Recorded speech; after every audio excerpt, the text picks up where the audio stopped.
कभी अगर एटीट्यूड रखना हो तो एक बाज की तरह रखना, क्योंकि आसमान में वैसे उड़ते तो कई पक्षी हैं, लेकिन बाज उन सभी पक्षियों और आसमान का राजा होता है। क्योंकि एक बाज का एटीट्यूड बाकी पक्षियों के बीच रहना, साथ उड़ना या उनके जैसा बनना नहीं होता, बल्कि वो अकेला उड़ता है और सभी पक्षियों से सबसे ज्यादा और ऊंचा उड़ना उसका लक्ष्य होता है। आसमान में इतना ऊपर चले जाना जहां उसको कोई टच ना कर सके, कोई डिस्टर्ब ना कर सके और ना ही उसे कोई चोट पहुंचा सके।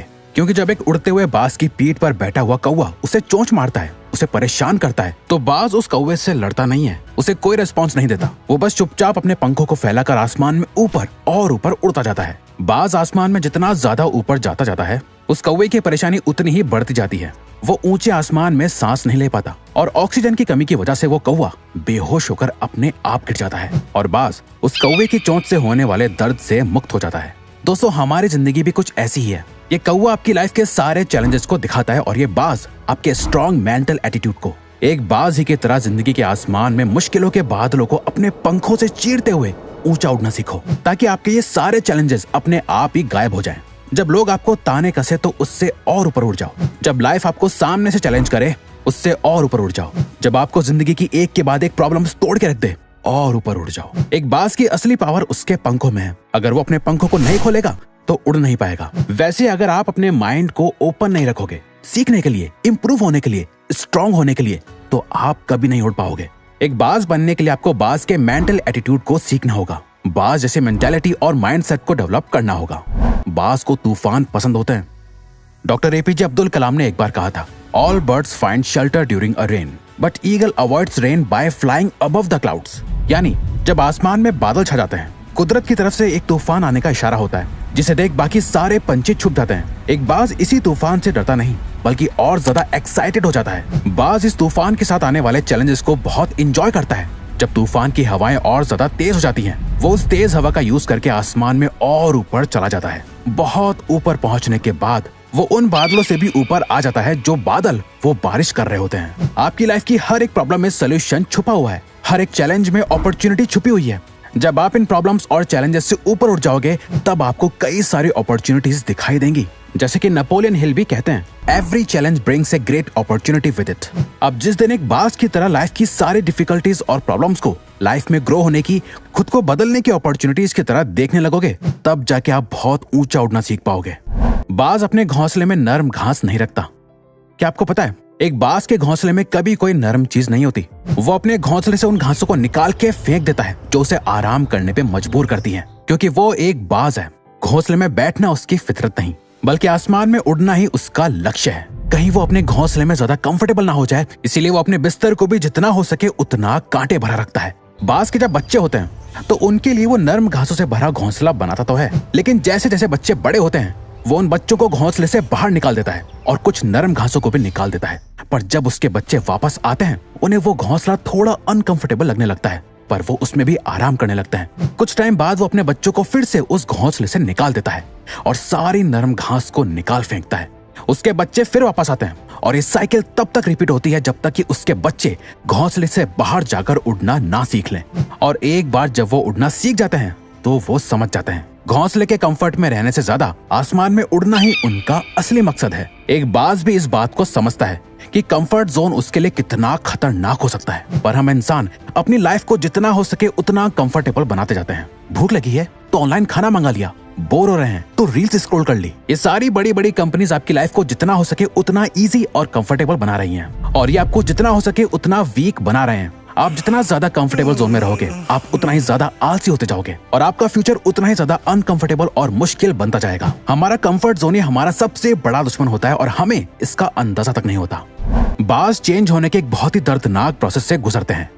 बाज का अपनी स्पीशीज यानी पक्षियों में सबसे लंबा लाइफ स्पैन और उम्र होती है, जो कि 70 साल तक जिंदा रह सकता है। लेकिन इसी एज तक पहुंचने के लिए उन्हें एक बहुत ही पेनफुल और दर्दनाक प्रोसेस से गुजरना होता है, जो एक तरह से उन्हें एक दूसरी जिंदगी देता है। 40 की उम्र तक आते आते एक बाज के लंबे और नुकीले नाखून कमजोर हो चुके होते हैं, जिससे वो अपने शिकार को पकड़ नहीं पाते।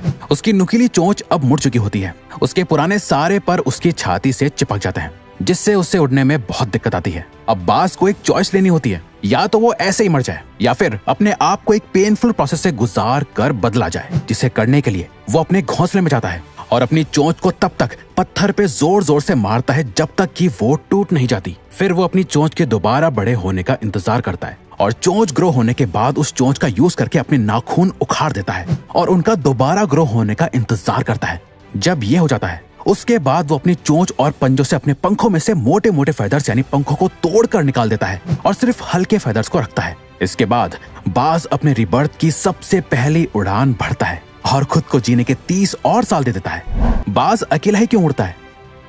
एक बाज बाकी सारे पंछियों में सबसे ऊंचा उड़ता है, जिसके लेवल को कोई दूसरा पंछी टच नहीं कर सकता। बाज ये मानता है कि वो बाकी सभी पंछियों में सबसे सुप्रीम यानी ऊंची श्रेणी का है, इसीलिए वो हमेशा अकेले ही उड़ना पसंद करता है। एक बाज कभी किसी चिड़िया, कबूतर या कौवे के साथ नहीं उड़ता, या तो वो बाकी बाज के साथ उड़ेगा या फिर अकेले, पर कभी किसी छोटे मोटे पंछी के साथ नहीं रहता। अगर हम सभी पंछी हैं और आपको सभी पंछियों से बेहतर और सुप्रीम बनना है तो आपको अपने आसपास के सभी छोटे मोटे पंछियों यानी छोटी सोच और कम एबिलिटी वाले के साथ नहीं, उनसे ऊंचा उड़ना सीखो। अगर आप लाइफ में कुछ बड़ा करना चाहते हो तो उन लोगों से दूर जाना होगा जिनकी सोच ही छोटी है, जो कभी कुछ बड़ा सोच ही नहीं सकते।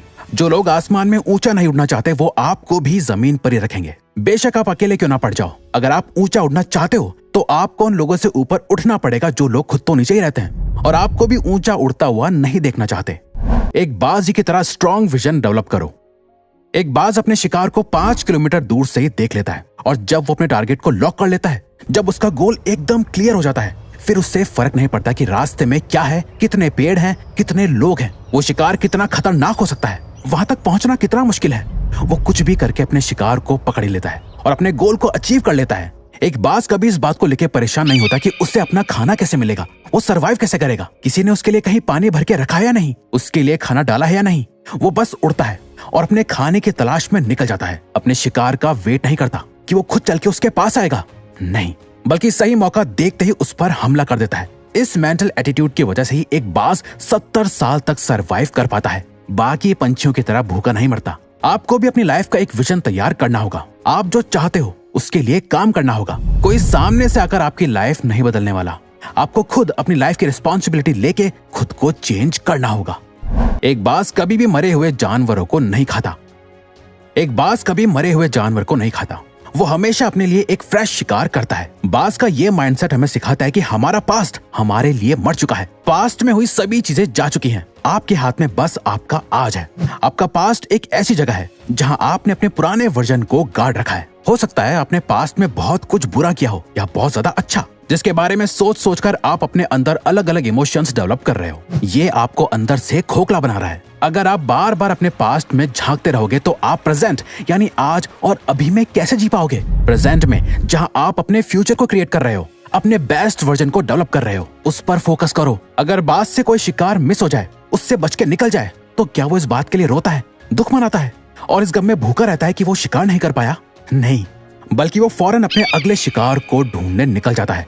आप भी एक बाज बनो, अपने पास्ट को दफना दो और अपने प्रेजेंट में जीकर अपने फ्यूचर को क्रिएट करो। अब अगर आपको ये वीडियो अच्छी लगी तो वीडियो को लाइक और चैनल को सब्सक्राइब करके हमें सपोर्ट करो और बेल नोटिफिकेशन ऑन कर लीजिएगा ताकि आप आने वाली वीडियोस मिस ना कर पाओ। Thank you for watching.